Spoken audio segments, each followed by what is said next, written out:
You are listening to Ideas and Leaders podcast. I'm Elena Paweta, Executive Communication Coach and TEDx organizer. With each episode, I'll share with you communication tips and ideas from top business leaders to help you excel in your career.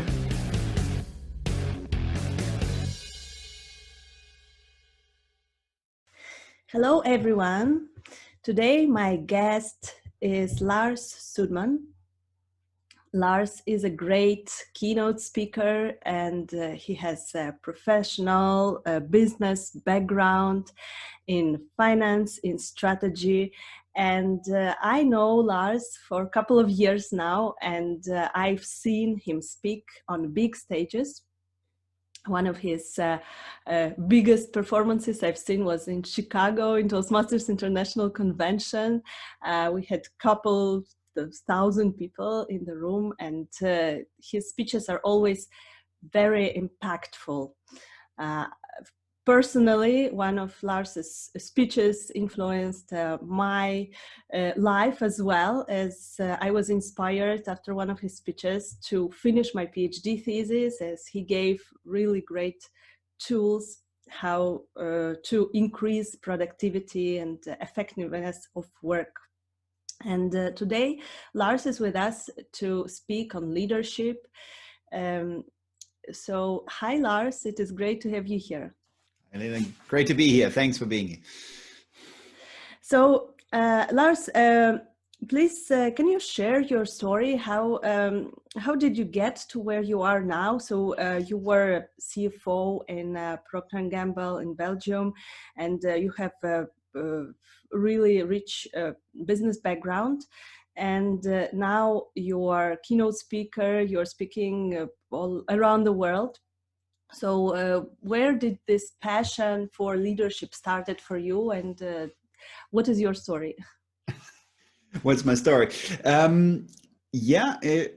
think where did it start, the passion for leadership? During university studies, I was already a member of a couple of student association, which were student-led, and there were president leaders and vice presidents and so on. And I was also part of the leadership group of one of these student associations, and I found it already quite interesting to experience there, like how did one get into these positions. I still remember I had to give a competition speech because there was competition for that role. So we had to present ourselves, and all of a sudden I heard about rhetoric and speaking and everything before, but all of a sudden it was like, okay, so if you want to have that position, you have to convince the club and that association that you're the right person for 1 year to do so. And I still remember like really preparing that speech and really thinking like, how do I best convince others that I might be the right person to do that job? And so I was thinking about like, what do I want to have differently?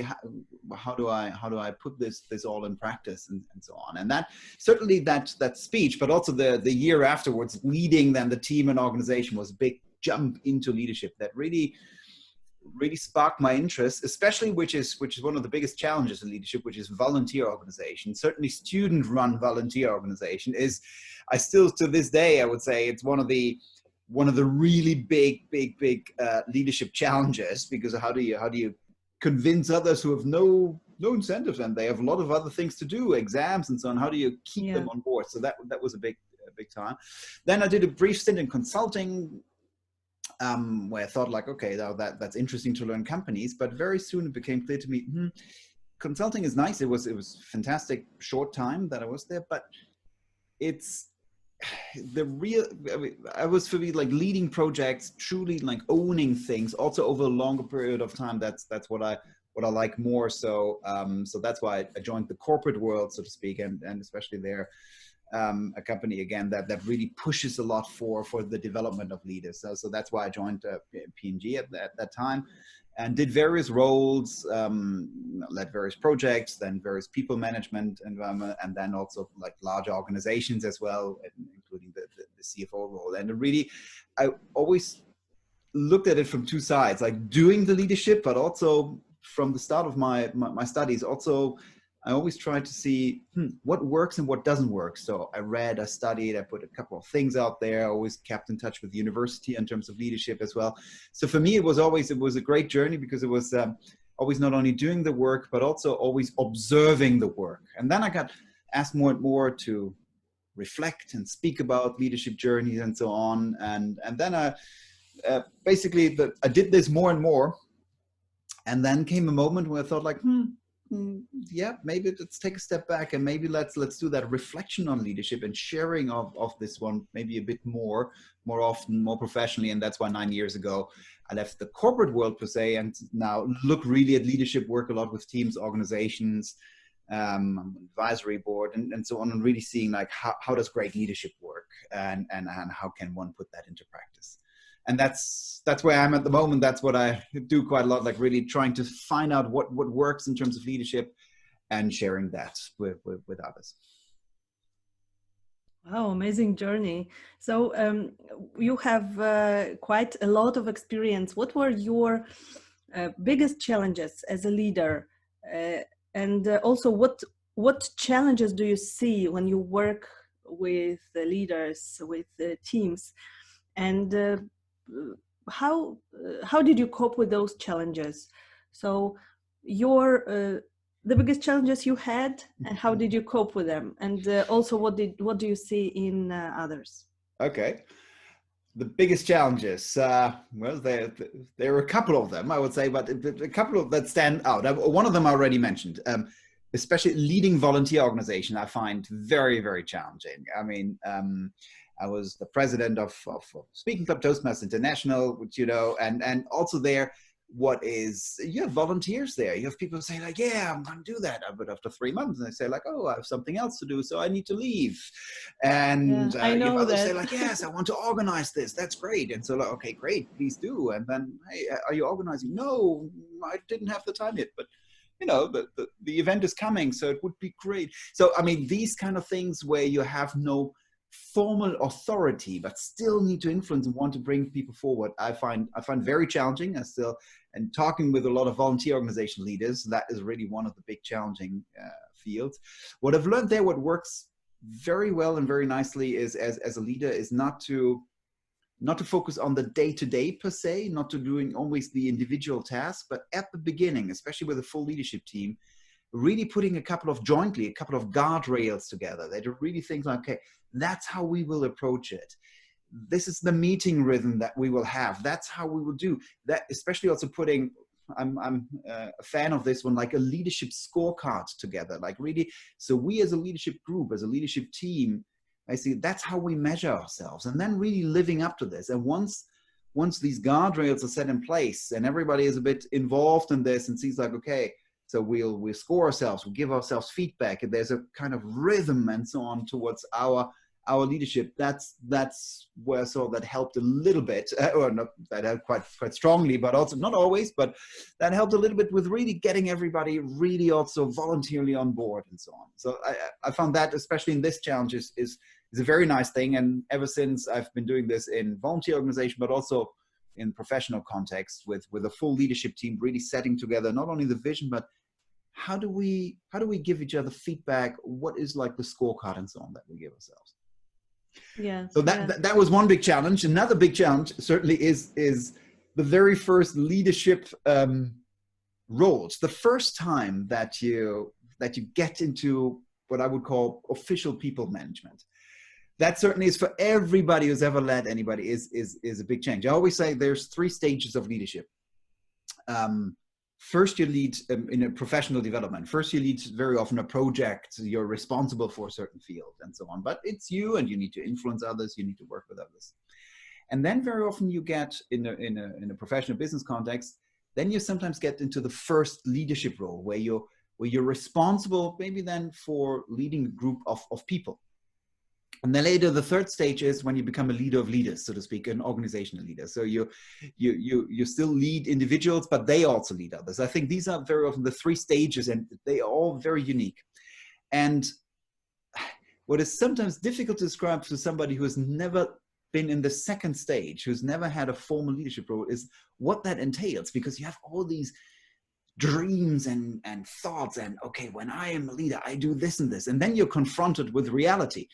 Then you are that you have all these big thoughts, and then somebody comes like, yep, here are my biggest, here are some questions I have for you, and you're concerned, you think like it's big vision and so on. It's like, okay, so my email header, what should that look like? Or I want to take a couple of days here and here, and you really see like, oh, that's very different from what I had in mind, actually, what will be. So that was I wouldn't say a specific challenge, but that was, that is just something that I vividly remember, the first, that discrepancy, so to speak. And how do you overcome this? And how have I overcome this? Is really like getting in, doing something which I call defining the leadership code.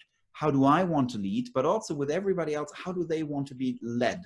And then that's what I recommend everybody who gets to the second stage of leadership really to be and to have, is really like sit together at the beginning of your of your interactions and define and share a bit like, okay, this is how I lead. This is what is important for me, but also what is important for you? How do you like to be led, so to speak? And these are very interesting conversations, and I think you can go ahead with this. I mean, you can really cope with these challenges. And the third one was certainly in 2008 when I became CFO of Belgium. I still vividly remember I joined that role on the 15th of September, roundabout of 2008. And if you look at the timeline of this, that was roundabout the time, like one day later on the 16th, I think, is when Lehman Brothers collapsed. So it was the start of the financial crisis. And I still remember how much of a roller coaster that was to lead an organization as well, like in terms of the financial business leadership as well, but also the individual leadership through times of a bit rocky roads and rocky crisis, which of course, over the past month we're experiencing as well. And there also what helped there was really, I would say, clarity and strong vision forward, basically, as well as strong connect with an organization. So that's in a nutshell. These are three things that came to mind. Yeah, so having a strong vision, having a leadership scorecard, defining how to measure, what to measure, giving feedback on the way. Those are your tips. Yeah. Great. And having a leadership code. I mean, I think this is really like defining, sitting down for yourself in 5 sentences and so on. How do you lead is something that everybody who gets into a leadership position, I recommend as an exercise to do. And then sharing that. Absolutely, absolutely. So in terms of leadership, who is your mentor? As you are a mentor to many on leadership, you are a TEDx speaker and people are listening to you, but I'm interested, who is your mentor in leadership? Is there a person who you worked with maybe and you admire as a leader, or maybe it's just a great speaker who inspired you? I had the great fortune to really work in an organization where there were really great leaders that I had the chance to work with. And now I have to say, I'm not a big fan of saying like of the superhero leader model, like of that one individual who does everything and can do everything right. I mean, everybody has their strengths and weaknesses. Basically, every individual has their great sides in leadership and maybe also sometimes their weaker sides. And I think what I always recommend is to look at, well, maybe some people you admire, but it doesn't have to be the full-fledged round life admiration and so on, but it can be like in this one field and so on, how they operated, maybe just in a meeting environment, maybe just in a personal environment and so on. And that's why I had quite a lot of different moments where I'd say like these were individuals that I admire. I still remember one person who was one of the top leading individuals at P&G. She's now board member of various other companies in the US and a group CFO. But I still remember this to this day. I was leading a global project out of Europe, and she was the project sponsor. So I had interactions with her like every 3 months, I would say, on a quarterly basis for half an hour. And I still remember to this day one moment, like there was the second update model. I've never met her face to face. Also, that was before the time of video conferences. So literally we only had phone conferences. I still remember the second meeting. it was 5 minutes before the meeting. There was a half-hour slot for this one, quick project sponsor update meeting and so on. And then I received a short message like, Lars, I'm going to be 5 minutes late. I apologize. And then I was like, okay, interesting. And then we started this 5 minutes later and said, like, okay, said Lars, I apologize. I'm 5 minutes late now. I need to stop as well in 25 minutes. I can assure you, I've read all the documents. I hope we can make it in time here. If not, we will schedule another time where we can set this up. And then we had the discussion. And I still remember that to the day, because you meet so many people who just ignore appointments, or who just say 1 hour later, especially like people who have large organizations and large responsibilities in there. And then say like, well, you have to cope with this. And there was this person who was very high up in the organization, one of the top 20 leaders of a 100,000 plus organization, who, with a person that she has never even met, basically was extremely respectful then of that time, and really in the moment there. And that really like is one of these things where I would say, like, in that case, I really, really truly admired that interaction and that field. And that's one example, basically. I've had a couple of other managers and leaders who were also, I would say, truly inspirational in the way they did something that I also really am a big fan of. They provided guidance and then let me do the work, basically, and do whatever free comes in, but with the implicit contract between us. If there is something that goes away from this guidance, let's align and discuss. And depending on your organizational needs, depending on the situation you're in, that's always something that I think across the world, whenever I ask people, that is something that they say, like, well, that works really, really well, basically. It's not just this total laissez-faire, but it's also not the micromanagement. It's that, wow, there's somebody who is clearly more advanced than I, who has a vision forward, but then lets me explore, lets me try out new things and so on, but always is there for alignment and maybe for a piece of advice when it comes to it. And I had the fortune to work with 1, 2, 3 of these individuals who let me do that. And that really made it, also then leading in that context, made it very powerful. And I took a lot from these individuals there. Yeah, that's powerful. When leaders create such atmosphere, they give guidance and they make you feel safe, and you can reach out to them anytime you need. So yeah. Lars, you are TEDx speaker, and I saw that recently, as you know, I'm a TEDx organizer myself, and I know I've seen a lot of speakers on stage, and I know that it is so hard to get many views on YouTube, and only some speakers get those. And I have seen that your talk recently had 1 million views. Yeah, is that true? Yeah, that's correct. One of them. I have several TEDx talks, and that one certainly, yeah, just recently crossed that mark. Which wow, yeah. Congratulations, because this is really amazing achievement. 1 million views is not many speakers, TEDx speakers, achieve such a result. So there is actually something interesting in this talk, probably, that people listen to it and maybe come back to it after some time. So in your TEDx talk, what was the topic of your talk? Just, briefly, what did you speak about? Why did it achieve so many views?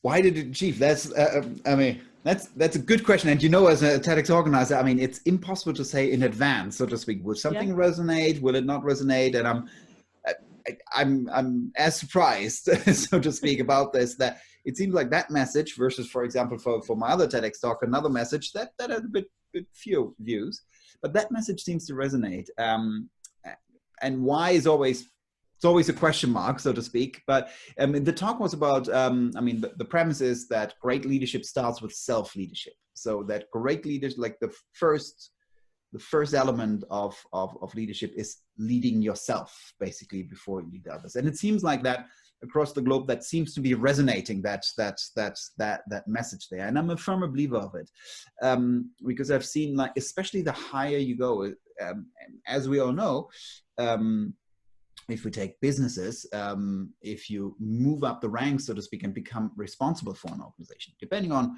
how the leadership model is, I mean, self-organized areas and so on, but in general, very often there are general management roles and so on, be that country heads or total company heads or organization heads or whatever it is. And the more you get into this one, let's put it like this, the less open feedback very often you have, because you're the person who is in charge. And I've seen that time and again. I see it now with the people I work with, that can be a challenge. I mean, of course, they are very experienced leaders and very experienced individuals, but the less resonant, the less feedback, the less guidance and so on you yourself have, the more it's reliant on you. And this is a hard and stressful thing. And I think the one thing that can really help there and also deal with a lot of leadership problems is investing time into self-leadership, leading yourself first. So which means, like, all the things that we talk about leadership, like setting the vision, giving guardrails, giving feedback, doing reflection moments, breaking barriers for people and so on, you should also apply to yourself. So leading yourself. And very often people say, as the person that oneself is the hardest person to lead.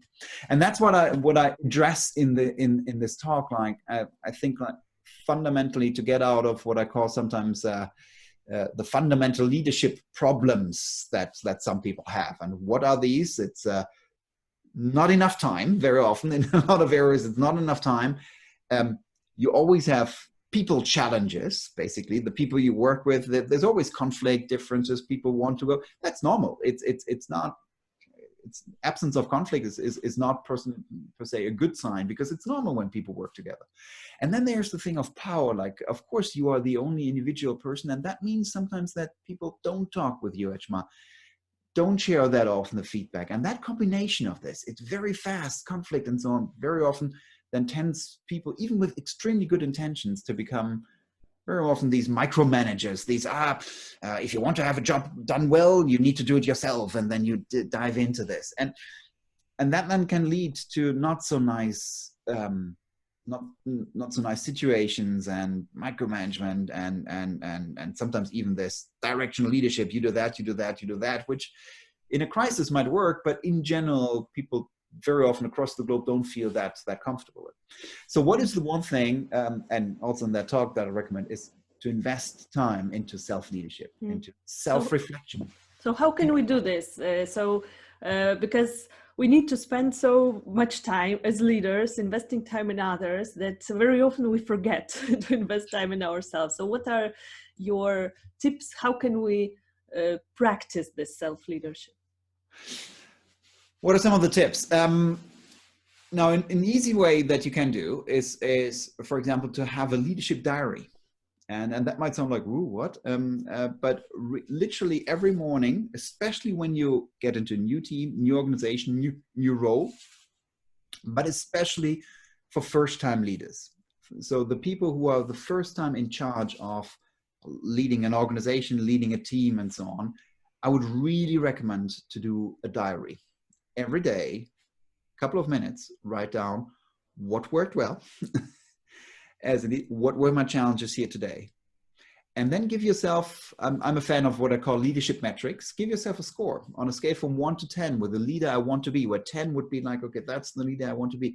How was it today? Mm-hmm. And then reflect, okay, if it was maybe a 7 or an 8 that you honestly give yourself, then what could be the one thing that I could do today to move myself a little bit higher? Now, leadership is a tough task. We don't have to, we cannot be like the perfect leaders all the time, but really spending these 3, 4, 5 minutes every day and doing that really helps you, especially in the longer term journey, not in that individual moment, but really on that, the next day, the week after, then you can go back to your notes and you really see like, this big thing today is maybe there's a pattern here and so on. And that self-reflection can be enormously powerful. So that is one thing. So really self-reflection, self-awareness, but also investing time in some things which are called self-regulation. which can be enormously powerful. Somebody once asked or gave a guidance of a question like, how would the person I would like to be, how would the leader I would like to be do the things I am about to do? How would the leader I would like to be do the things I'm about to do?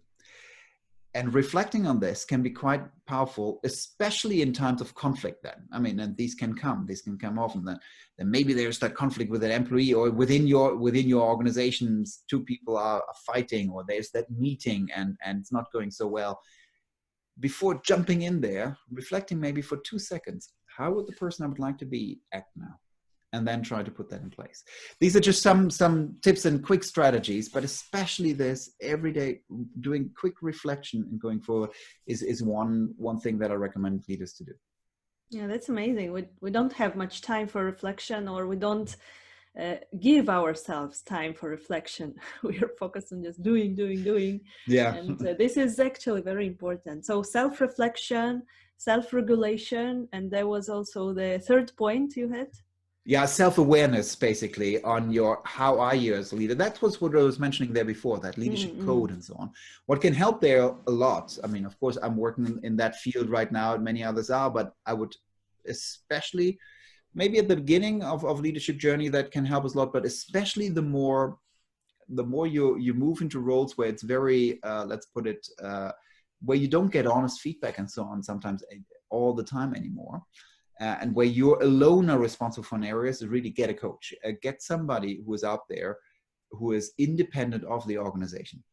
And that can be so valuable. That can be a mentor, that can be somebody else, but somebody who you can discuss and who pushes you a bit forward. Like every great sports person has a coach. And why? Not because the coach is better as a player, but because that person pushes a little bit, that person gives honest feedback. It's the same as sports stars. They get this, oh, that's so great, you're so great. That's maybe not what the person needs to hear at that moment. Maybe, yes, hey, you need to, how do you leverage these strengths in this situation, in this game, and so on best? And actually, a great leader can hear that as well, and needs to hear that, and needs to have somebody there as well. So that is another strategy, especially on that self-awareness and self-leadership to reflect some more. Yeah, those are some powerful tips. So having a mentor outside of organization, or a coach, then having a leadership diary, and thinking how the ideal person, ideal leader would do this, how the person I want to be do this task and approach this task. This is great. Lars, you mentioned before the leadership in volunteer organizations, and this resonated with me so much, as you know, I am a fan of volunteer organizations and a part of organizing TEDx events. I'm also active in Toastmasters International. Currently, I'm a district director and I'm on this third point, leading the team of leaders. And this is so challenging to be a leader right now, especially being the leader of leaders, because now the times are tough. And you know, as you were a leader, the CFO, as you mentioned, in 2008, and you know how it is to, you know, lead in the tough times. We can, especially now in the online reality, all the meetings are in Zoom. We don't get to travel.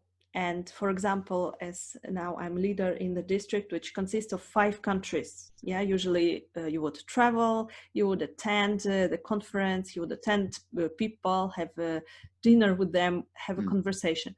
Now you don't get this. You cannot connect on the human level. So what would be your advice to leaders now in those current online times? How can we motivate teams? How can we inspire teams? How can we achieve results we want to achieve if we don't get to even meet them? Yeah, it's a very tough challenge at the moment.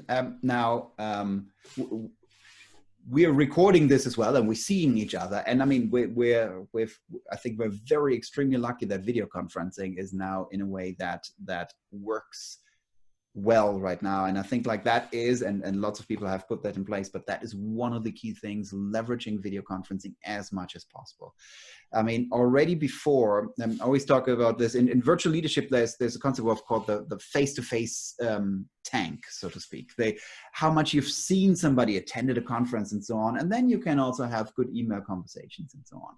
But if you've never met, or if it's 6 months ago that you've met a person, for example, having lots of just email exchanges and sending out the district guidelines by email and something like this can lead to lots of misunderstandings and email chains and so on. So I think the number one tip that lots of people are already doing is to have as much as possible also face-to-face video conferences, and really connecting with the individuals via video together in real life conversations, and much more having quick check-ins and quick chats, the same you would do on a conference, like, hey, do you have 5 minutes basically for a quick area, or can we connect maybe for 15 minutes?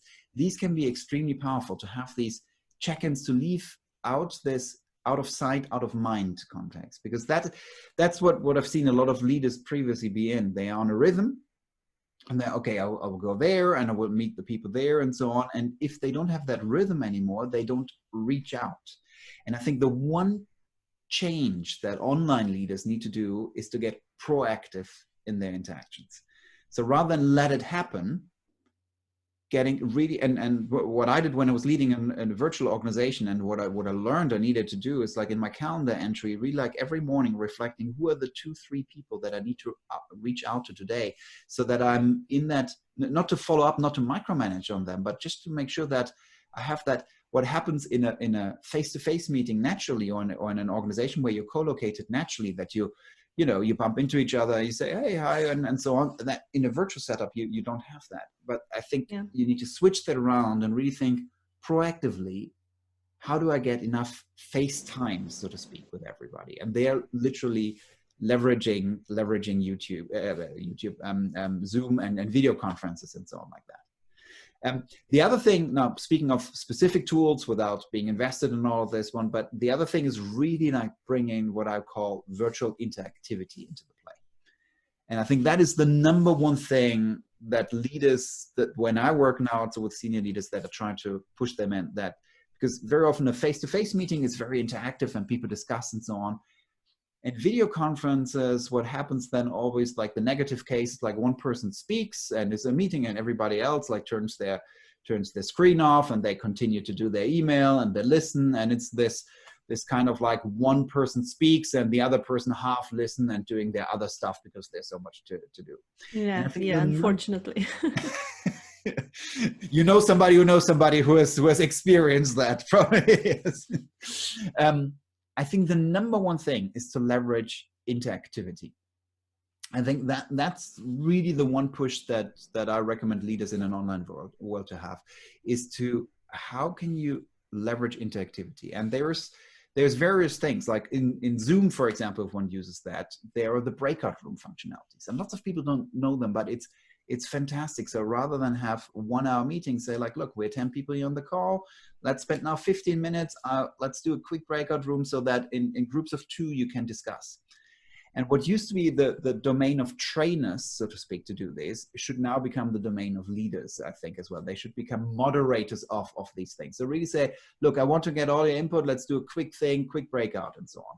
Or really leveraging other things. There are platforms like Mural or Miro, where you can collaborate basically together. So you have, so to speak, a virtual flip chart, and all of a sudden, basically, it's not just this, oh, I listen somewhere and so on, but you co-create something together online. Yeah, those are great tools, actually. Mural and those Miro, they are so amazing. I've been on several meetings with using this, and you just, it is basically the same as working with a flip chart, or working in the room together with people. So I can also really recommend those tools. And I think, like, the big watch out, when I talk with senior leaders about this, they're like, oh, yeah, okay, yeah, one should do that when we're back in the office. Like, no, You can't wait until you have somebody else to do this. You need to become the proponent and the push for that. So your meeting includes that, and you need to learn how to guide and facilitate all of this.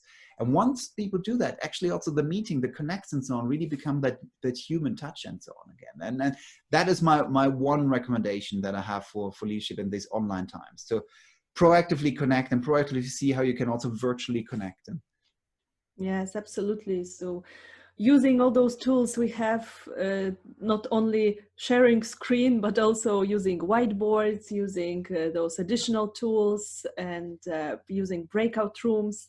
This was all not known to wide audience before, and exactly only trainers and people who facilitated workshops used this. But now we really need to leverage those tools indeed. Yeah. So Lars, what are your top 3 recommendations to business leaders now in the current situation? How can we work with our teams? How can we motivate our teams, inspire them? Because we need to deliver results. Yes, times are tough, but we still need to deliver results. So what can you recommend? Maybe you can give us some tips from your book, Innovation That Sticks. I know that you wrote a great book recently. So what would be your advice to leaders? My advice to leaders, yes. I mean, in the book, what I talk about is something called the spaghetti principle. And what is the spaghetti principle? Is basically, how do we know if spaghetti are ready to eat? If we cook them, there's various methods out there. You can time them, you can taste them, you can look at them. But actually, one thing that quite a few people in the world do is to throw them at the wall or the ceiling and see if they stick. And if they stick, they're ready to eat, or maybe even a bit over ready to eat. And I think I like to use, that's what the book is about, this metaphor in the business and leadership context. Because what do I recommend people to do? Of course, in the past, so to speak, or in very established organizations, what you can do is predict and plan and really say, like, okay, we're going to do this and this and this and this, and I'll tell my team, and then next year, see. Last year, when I was talking about this, I mean, I was talking about various efforts of digitalization, and that you really, it's very fast paced. It's very difficult to predict and plan in this world. This year in 2020, I don't have to convince anybody that that times can change very fast. And the only modus operandi in this environment is really to get into this, okay, I need to throw various things at the wall and see if it sticks. And if it sticks, I continue doing them. If it doesn't stick, well, then I replace it with somebody else, with something else. And that's the thing. So basically, is the number one fundamental recommendation I have in this day and age to really keep the performance is to get into what I would call then the spaghetti mode or experimentation mode. Every leader should become and should start to have almost a key rhythm of experimentation. So on a weekly and monthly basis with your team in your field of influence, try to experiment. So for example, I mean, every leader typically has meetings in their circle of influence. So start with what we talk about, Miro, whatever it is, start to experiment. What works well? The next time, okay, maybe there's now a hybrid setting. Some people go back to the office and so on. Okay, how do we work best with this one? But continuously, the one thing that I recommend people to have is like to get into that rhythm of experimentation, almost like as a metric. And that's what I recommend leaders to have as well. Like, okay, how many monthly experiments have I tested in my field of influence? And that's not only for your products or something that you're responsible for, but that's for everything. The way you interact, the way you give feedback and so on. That is one thing that can be enormously powerful forward. And that's actually my top recommendation, basically. So test out a lot of things, get into this mode, test out new meeting tools, test out new ways of giving feedback. So instead of having this maybe quarterly feedback review, well, go into maybe a weekly feedback schedule where you just answer 3 questions. Basically, what should I start doing? What should I stop doing? What should I continue doing? And get into different fields of experimentation. The other thing that I recommend, and especially to keep the performance, is to, especially now in this crisis field, apart from the experimentation, is to relook at what I call your mental models, so to speak. So how do you see business organization and the future, and really revisit that a little bit? And especially now, the one thing that I recommend is really like, okay, how can I look at the future basically, and really, especially in times of crisis, that's what I learned in 2008. I mean, what kicks in quite often is the headless chicken syndrome, right? So that people run around and say, oh, what do we do now? What do we do now? And one danger that I see is that everybody keeps in this short-term modus, and then, okay, something new happens, and oh, we are caught by surprise. Something new happens, oh, we are caught by surprise. And I think the one thing that every leader right now do is to do something what only used to be in the toolbox of strategists, which is become a scenario thinker. So the mental model of a scenario, I think, is extremely important. So sit together with yourself or with your team and think about, how could, maybe with the whole COVID-19 crisis, but also in general, how could the future develop? What could be potential worlds, potential future dimensions? And how would we operate in these? That's classical scenario thinking, which again used to be in a separate department of an organization. But I think now that needs to trickle down to every leader. Every leader with their team and with him or herself should take a step back and reflect on this one and really see like, okay, and if that happens, how would I react then? And if you start doing that a bit more, you get out of this, what I call reactive mode of always something new happening, towards proactive mode. Oh, I thought about this. Here's my course of action. Yeah, indeed. Especially now at this, at the times now, we really need to be innovative. We really need to test out new solutions.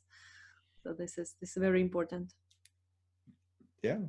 Yeah, absolutely. So to sum up, the main points. What are the main points we can recommend to leaders now? Being innovative, testing new solutions. Yeah. Yeah. What else? Reflect on your mental models, basically. Yeah. Reflect on this, and especially the way you see the future. Become a scenario thinker and try to live into the future to really not be taken as much by surprise. So that's number 2. And then maybe a subset of the field of testing, like really get versed in this virtual leadership world and really think like and appreciate that leading virtually online environments not the same as office work with a computer. It's different fields. You need to get proactively reach out basically, and you need to get very creative in the way you connect and so on with this. So creating virtual connection is the new leadership challenge, so to speak, and really doing that via some tools like Miro, Pulse, whatever it is, reaching out, doing virtual pizza parties as well. And why not have the virtual type of after work type of connect and so on, doing even virtual team building events, which we start to see pop up. These are another thing that leaders should do at the moment. Yeah, absolutely. You inspired me to make a pizza party at my next team meeting. Okay. This is a good idea. Great, Lars. So I can recommend to all our listeners to read the book Innovation That Sticks, Lars's book, where you can find more tips on leadership and innovative leadership. So Lars was speaking about innovation in leadership, innovation in performance, different tools, long time before the current pandemic situation. So now it is great that your tools are actual and important for us as never. So Lars, thank you very much for today's conversation. Where can we find you? Where our listeners can find you and can connect with you if they want to know more, to learn more? Well, go on my website, lars-sudmann.com, of course, and then on the on social media, LinkedIn is where I'm the most active, so to speak, where I share also lots of posts and so on. So happy to connect over there on LinkedIn, but also I'm on Facebook. I am on Twitter and Instagram, and very happy to connect on all of these fields. Also on my website, you can subscribe to my newsletter basically as well, where from time to time I share some thoughts and inputs on this.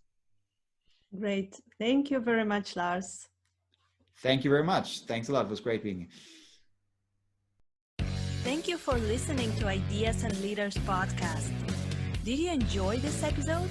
Let me know that you listened by tagging me in your LinkedIn profile and using a hashtag Ideas and Leaders. See you in the next episode.